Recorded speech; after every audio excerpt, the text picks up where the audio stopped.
खुलुमबाय। दिनै सानसेयारि बड'सा खौरांलाइनि थुनलाइयारि आयदायाव फारियै चिरांनि निन्द्र बसुमतारीनि गोरोन्थि दा सानसना,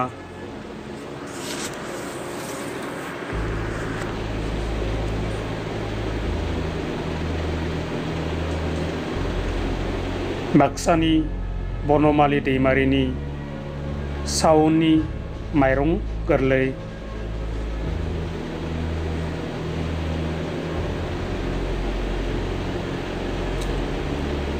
गहपुरनि मनिका गयारिनि बारजों लोगोसे बिरलांनि,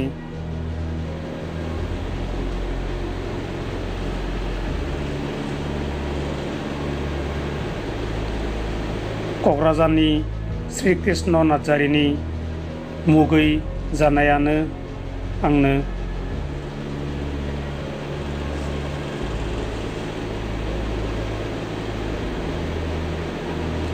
क'क्राझारनि आनन्दजित बसुमतारीनि बुंस' हालिया,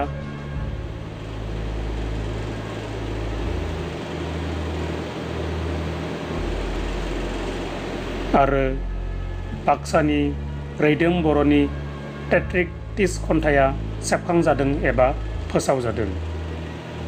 मिजिंथिबायदि नोंथांमोननि बेसेनगोनां लिरथिखौ अराय सानसेयारि बड'सा खौराङाव दैथायहरबाय थागोन आरो सानसेयारि बड'सा खौरांलाइखौ अराय अनसायलांबाय थागोन।